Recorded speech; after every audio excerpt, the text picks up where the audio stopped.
আসসালামু আলাইকুম। প্রিয় দর্শক, গুলিতে মারাত্মকভাবে আহত ইনকিলাব মঞ্চের মুখপাত্র শরীফ ওসমান হাদির অবস্থা এখনও আশঙ্কাজনক। উনি এভার কেয়ার হাসপাতালে আছেন। ওনার অবস্থার আর বেশি অবনতি হয়নি, কিন্তু উন্নতিও খুব একটা হয়নি। উনি নিবিড় পর্যবেক্ষণে আছেন। ডাক্তাররা বলেছেন 72 ঘন্টা যাওয়ার আগে তেমন কিছু বলা যাবে না। আমরা ওনার সুস্বাস্থ্য কামনা করছি এবং আমরা চাচ্ছি যে উনি ওনার মতো করেই আগে যেমনটি ছিলেন সেভাবেই সুস্থ হয়ে আমাদের কাছে, আমাদের মধ্যে ফিরে আসুন।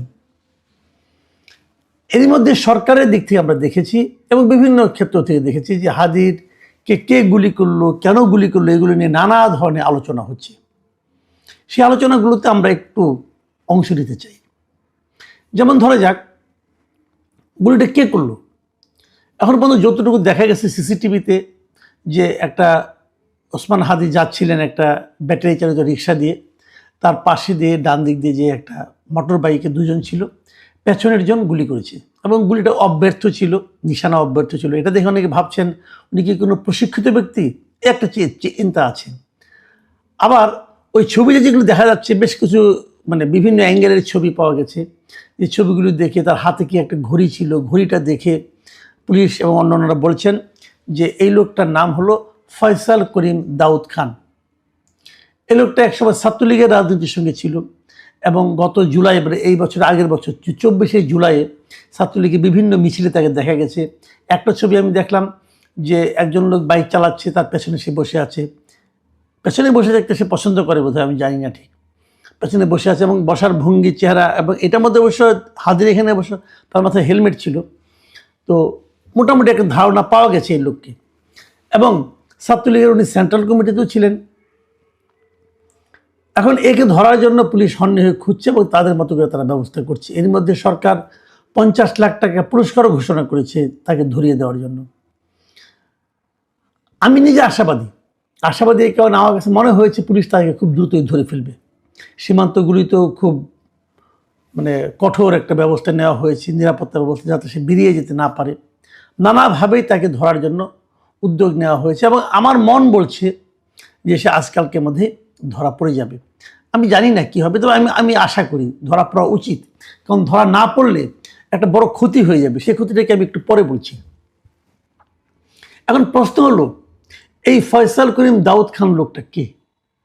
আগেই বলেছি সে ছাত্রলীগের রাজনীতির সঙ্গে ছিল, বিগত সরকারের সঙ্গে সে পাওয়ারফুল লোক ছিল। বিগত সরকারের অনেকগুলো বিভিন্ন রকম বাণিজ্যিক কর্মকাণ্ড ঠিকাদার হিসেবে সে কাজ করেছে, টাকা পয়সাও ছিল।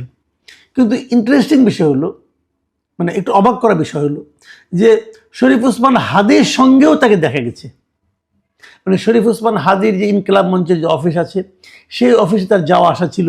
তার পাশে বসে তার সঙ্গে কথা বলতে পারে, তার খুব ঘনিষ্ঠভাবে তার পাশে একবার বসে থাকতেও দেখা গেছে। এবং তার যে নির্বাচনী যে টিম ছিল, প্রচারণা টিম হাদির, সেই টিমের সঙ্গেও সে জড়িত ছিল। তার সে শরীফ ওসমান হাদির বেশি ঘনিষ্ঠ ছিল। কি করে হলো? ছাত্রলীগের এত বড় একটা জঙ্গি নেতা, হ্যাঁ, সে কীভাবে শরীফ ওসমান হাদির সঙ্গে এত ঘনিষ্ঠ হয়ে গেল? জঙ্গি বললাম কেন? সে কিন্তু অস্ত্র মামলায় আটকও হয়েছিল। এবং ইন্টারেস্টিং হলো, এই সরকারের আমলে, এই বছরের এই 2025 সালের শুরুর দিকে, ফেব্রুয়ারির দিকে, সে কিন্তু আদালত থেকে জামিনও পেয়েছে অস্ত্র মামলায়। এবং এই সংক্রান্ত কিছু কাগজপত্র আমরা দেখতে পেলাম, যে জামিনের যে সে কাগজটা, সেখানে আবার দেখলাম তার পক্ষে উকিল যারা ছিলেন তারা আবার বিএনপি দলীয় বড় উকিল তারা ছিলেন আর কি। তারা তাকে মুক্ত করার জন্য আবেদন করেছিলেন, মুক্ত করে জামিন নিয়ে এসেছেন।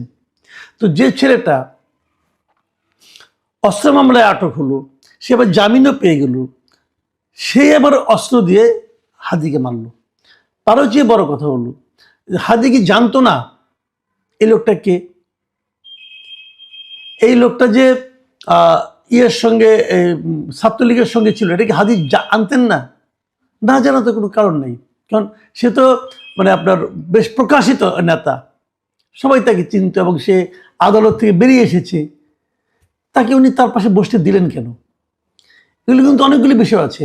আবার আরেকটা ছবিতে দেখলাম, সেই ছবিটা সত্য মিথ্যা জানি না, অনেকে বলছে নাকি এআই দিয়ে তৈরি করা হতে পারে, আমি জানি না ঠিক। সেই ছবিতে দেখলাম সাদিক কায়েমের সঙ্গে বসে সে বেশ হাসি ঠাট্টার মতো করছে, খুব দুজনে বেশ উচ্ছল অবস্থায় বসে আছে। এ ধরনের একটা ছবিও দেখলাম। তবে এটা নিয়ে আমার একটু সন্দেহ আছে, এটা হয়তো এআই দিয়ে তৈরি করা হতে পারে, আমি বলতে পারবো না, কারণ আজকে সোশ্যাল মিডিয়াতে খুব দ্রুত অনেক কিছু চলে আসে, আমি ঠিক ক্লিয়ার না। তো যাই হোক, এখন প্রশ্নটা হলো আমরা যেটা দেখলাম যে ছাত্রলীগের অনেকে কিন্তু এখন যা নাকি এরকম বড় বড় অবস্থায় ছিল, তারা কিন্তু এদের সঙ্গে কীভাবে যেন মিলে যাচ্ছে, কীভাবে যেন জড়িয়ে যাচ্ছে।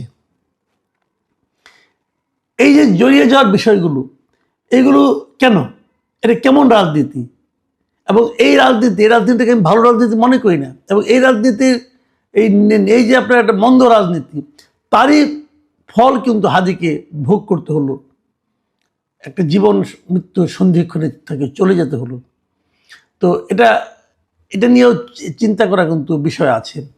এখন এই যে ছেলেটা এই এতটাই মানে আপনার পরিচিত ছিল, তার সঙ্গে সে সাবেক প্রেসিডেন্ট হামিদ সাহেবের সঙ্গে তার ছবি আছে, আসাদুজ্জামান খান কামালের সঙ্গে তার ছবি আছে, তো তার সেদিকে সর্বব্যাপী আওয়ামী লীগের বড় নেতাদের সঙ্গে ছবি আছে, আবার হাদির সঙ্গে ছবি আছে, সাদিক কায়েমের সঙ্গে ছবি আছে। তো এই ধরনের লোকটা সব জায়গায় কি সবসময় থাকতো, আগেই থাকতো, এই জিনিসগুলো কিন্তু মানে আলোচনায় আসবে। এখন আমি যে প্রশ্নটা আসলে করতে চাই, যেটা খুব জরুরি প্রশ্ন, সেটা হলো হাদিকে গুলি খেতে হলো কেন, হাদিকে হত্যা প্রচেষ্টা করা হলো কেন, হাদিকে হত্যা প্রচেষ্টাটা কারা করলো? দেখুন, হাদির সম্বন্ধে কালকে আমি বলেছিলাম, হাদি যা কিছু বলে খুব উচ্চকিত স্বরেই বলে, বেশ আপনার অ্যাগ্রেসিভ ভঙ্গিতে বলে। এই ভঙ্গিটা অনেকের পছন্দ না, তার কিছু কিছু কথা খুবই মানে গায়ে লাগার মতো, অনেক সময় আপত্তিকর আমার কাছে মনে হয়েছে। সেটা একটা কথা, কিন্তু সেগুলো তো সে নতুন বলে না, সে তো অনেক আগের থেকেই বলে। তাহলে যদি আপনি তাকে মারতে চাইতেন তো তখনই মারতে চাইতেন, তো তখন না মারতে চেয়ে যেদিন তফসিল ঘোষণা করা হলো তার পরের দিনটাকে আপনি বেছে নিলেন কেন? এটা কিন্তু একটা আমি মনে করি খুবই গুরুত্বপূর্ণ প্রশ্ন। তাহলে কি তফসিল ঘোষণার সঙ্গে হাদিকে অ্যাটাক করার কোনো একটা সম্পর্ক আছে? দেখুন, আরেকটা কথা বলি, আমি একটা ভিডিও দেখেছি, নিশ্চয়ই আপনারাও দেখেছেন, সোশ্যাল মিডিয়াতে এগুলো দেখাই যায়, যে হাদি যখন প্রথম গুলিটা খেলেন আর কি, গুলি খাওয়ার পর তাকে যখন নিয়ে যাওয়া হচ্ছিল রিক্সায় করে দ্রুত বেগে, তখন কেউ একজন এটাকে আবার লাইভ করছিল ফেসবুকে। দেখুন, ওই সময়ে তার সঙ্গে যারা ছিল তারা তো কেউ প্রফেশনাল লোক না, এত রক্ত পড়ছে, মাথা একদিক দিয়ে হাত দিয়ে দেখলাম মাথাটাকে ঢেকে রেখেছে, যেখানে গুলিটা লেগেছে ঢেকে রেখেছে। এই অবস্থায় কেউ কি লাইভ করার কথা ভাবতে পারে? কেউ একজন লাইভ করছিল ফেসবুকে, এবং সেই লাইভের ছবিটা আমি দেখলাম, এবং সেই লাইভ যে করছিলেন তিনি আবার বলছিলেন, মুখে উচ্চারণ করছিলেন যে ঢাকা 8-এ হাদি ভাই প্রার্থী হওয়ার কারণে তাকে আজকে গুলি করা হলো। দেখুন, হাদির জীবন মৃত্যু নিয়ে কিন্তু আলোচনা হচ্ছে, সেই সময় লাইভ করে এই রাজনীতির কথাটা এবং এটাকে কারণ হিসেবে উল্লেখ করাটা, এটা কি আপনাদের কাছে একটু মতলবী মনে হচ্ছে না? তার মানে ঘটনা যেভাবে ঘটুক না কোনো, ঘটনার দৃষ্টিটা কিন্তু ওই নির্বাচনের দিকে, ঢাকা 8-এর দিকে, ঢাকা 8-এ যে তাকে প্রতিদ্বন্দ্বী মনে করে তার দিকে কিন্তু একটু দেখানোর চেষ্টা করা হচ্ছে। এই কাজটা কেন, এই কাজটা কে করলো? আমার মনে হয় তাকেও জিজ্ঞাসাবাদ করা উচিত যে তুমি কি করে বুঝলে যে ঢাকা 8-এর নির্বাচনের কারণে, নির্বাচনে প্রার্থী হওয়ার কারণে তাকে গুলি করা হয়েছে? এটা কিন্তু তাকে আমি মনে করি যে জিজ্ঞাসা করা উচিত, ভাই তুমি এটা কোথায় পেলে, কিভাবে পেলে? এটার মাধ্যমে কি তুমি দৃষ্টিটাকে অন্যদিকে ঘুরিয়ে দিতে চাচ্ছ? প্রকৃতপক্ষে যারা দায়ী অথবা যারা করেছে তাদেরকে তুমি চেনো বলেই কি তুমি অন্যদিকে দৃষ্টি সরাতে যাচ্ছ? দেখুন, আরেকজন খুব বিখ্যাত, অথবা আমি জানি না তাকে কি বলবো, বিদেশ থেকে উনি ইউটিউব করেন এবং নানা রকম সোশ্যাল, নিজেকে ইনফ্লুয়েন্সার হিসেবে ভাবেন মনে হয়, ওনার প্রচুর ফলোয়ার আছে, মিস্টার ইলিয়াস হোসেন। উনি আবার সঙ্গে সঙ্গে দেখলাম একটা আপনার পোস্ট দিয়েছে, সেখানে পোস্ট দিয়ে উনি লিখেছেন চান্দা আব্বাসকে হাদির মামলার 1 নম্বর আসামি করা হোক। অর্থটা কি? মানে মির্জা আব্বাসকে উনি বলছেন চান্দা আব্বাস, বোঝাই যাচ্ছে, এটা বুঝতে কোনো কষ্ট হচ্ছে না। কিন্তু তো মির্জা আব্বাসকে 1 নম্বর আসামি করতে হবে কেন? তার মানে কি এই হাদির কে যে আঘাত করা হয়েছে, হাদি যে গুলিবিদ্ধ হয়েছে, এই জিনিসটাকে এই লোকগুলো কি তাদের ব্যক্তিগত স্বার্থে ব্যবহার করছে? মির্জা আব্বাসের সঙ্গে তার বিরোধ আছে, অতএব চান্দা আব্বাস লাগাই দিল। আবার দেখলাম পিনাকি ভট্টাচার্য সাহেব, উনি আবার করলেন কি, উনি একটা পোস্ট দিলেন, সেই পোস্টের শুরুতেই উনি কয়েকজন নাম উল্লেখ করেন, আনিস আলমগীর, তারপরে আব্দুল নূর তুষার, ওখানে আমার নাম আছে, কথা কামাল, দিয়ে বলছে যে আমাদের কেমনই নাকি দেখে, মানে যার যার ব্যাপারে অ্যালার্জি আছে তাকে এটার মধ্যে ঢুকে দেওয়া হচ্ছে। এই যে মতলবগুলো, এই যে মতলববাজ লোকগুলো, এদের ব্যাপারেও কিন্তু আপনাদেরকে সতর্ক হতে হবে। কোথায় হাদির আহত হওয়া, তার সঙ্গে সেই ফেসবুকে লাইভে ঢাকা ৮-এর নির্বাচনে অংশ নিতে চাওয়ার জন্য তাকে মারা হতে পারে এটা বলা, আবার চান্দা আব্বাস নাম দিয়ে ইলিয়াস হোসেনের মানে আপনার পোস্ট, পিনাকি ভট্টাচার্যের আরেকটা পোস্ট, তো এই যে এগুলি করা হচ্ছে, যে এগুলো কেন? মানে এদের কাছে কি হাদির জীবনটা গুরুত্বপূর্ণ না, বরং হাদির জীবন মরণের যে সংকটটা, এটাকে কেন্দ্র করে নিজ নিজ ধান্দাটাকে অর্জন করে বড় জরুরি হয়ে গেল। আমি মনে করি, আমি আশাও করি সরকার খুব দ্রুতই এই যে গুলি ছুঁড়েছে যে সন্ত্রাসী, তাকে ধরতে পারবে, এবং তাকে না ধরলে কিন্তু এ ধরনের গুজবের ডালপালা আরও ছড়াতে থাকবে। আমার বিশ্বাস তাকে ধরা হবে, ধরতে পারবে আইন শৃঙ্খলা বাহিনী, এবং ধরলেই হয়তো অনেকগুলো অজানা তথ্য এখান থেকে বেরিয়ে আসবে যে আসলে কারা। আমি কেবল একটা কথা বলে শেষ করব। অপরাধ বিজ্ঞানে না একটা কথা আছে, যখন কোনো অপরাধ ঘটে কোনো জায়গায়, সেটা হত্যা হোক অথবা অন্য কিছু হোক, বড় কোনো অপরাধ ঘটে, অপরাধ বিজ্ঞানীরা প্রথমে তাকান যে এই ঘটনায় বেনিফিশিয়ারিকে,